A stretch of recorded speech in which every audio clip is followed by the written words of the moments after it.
Let's continue with Chapter 2, The Initiation of Hermes. In this chapter, Hermes describes a mystical vision of the creation of the cosmos, upon which all his latter teachings are based. My senses were suspended in mystic sleep, not a weary, full-fed drowsiness, but an alert and conscious emptiness. Released from my body, I flew with my thoughts, and while I soared, it seemed to me a vast and boundless being called my name. Hermes, what are you looking for? Who are you? I asked. I am the way guide, the supreme mind, the thoughts of Atum, the one God. I am with you, always and everywhere. I know your desires. Make your questions conscious, and they will be answered. Show me the nature of reality.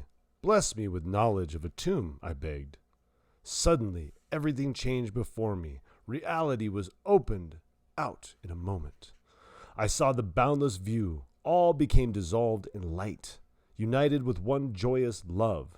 Yet the light cast a shadow, grim and terrible, which, passing downwards, became like restless water, chaotically tossing forth spume like smoke, and I heard an unspeakable lament, an inarticulate cry of separation. The light then uttered a word, which calmed the chaotic waters. My guide asked, Do you understand the secrets of this vision? I am the light, the mind of God, which exists before the chaotic dark waters of potentiality. My calming word is the Son of God, the idea of beautiful order, the harmony of all things with all things. Primal mind is parent of the word, just as in your own experience, your human mind gives birth to speech. They cannot be divided, one from the other, for life is the union of mind and word. Now fix your attention upon the light and become one with it. When he had said this, he looked into me, eye to eye, until, trembling, I saw in thought limitless power within the light to form an infinite yet ordered world, and I was amazed. I saw in the darkness of the deep chaotic water without form, permeated with a subtle intelligent breath of divine power. Atum's word fell on the fertile waters, making them pregnant with all forms. Ordered by the harmony of the word, the four elements came into being, combining to create the brood of living creatures.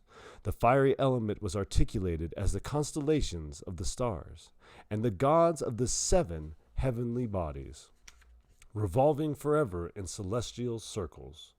The word then leapt up from the elements of nature and reunited with the mind of the Maker, leaving mere matter devoid of intelligence. My guide said, You've perceived the boundless primal idea which is before the beginning. By Atum's will, the elements of nature were born as reflection of his primal thought in the waters of potentiality. These are the primary things, the prior things, the first principles of all in the universe. Atum's word is the creative idea, the supreme limitless power which nurtures and provides for all things that are thought it had created. I have shown you everything. Why do you wait? Write the wisdom you have understood in hieroglyphic characters, carved on stone in the holy sanctuary. Make yourself a spiritual guide to those worthy of the gift of knowledge, so that through you, Atum, may save humankind. I was overwhelmed with the gratitude to all fathers who had graced me with the supreme vision. In awe and reverence I prayed, Please, never let me fall away from this knowledge of your being, so that I may enlighten those who are in darkness. Then, with his power in me, I began to speak. The aloof laughed at my words, but others knelt at my feet.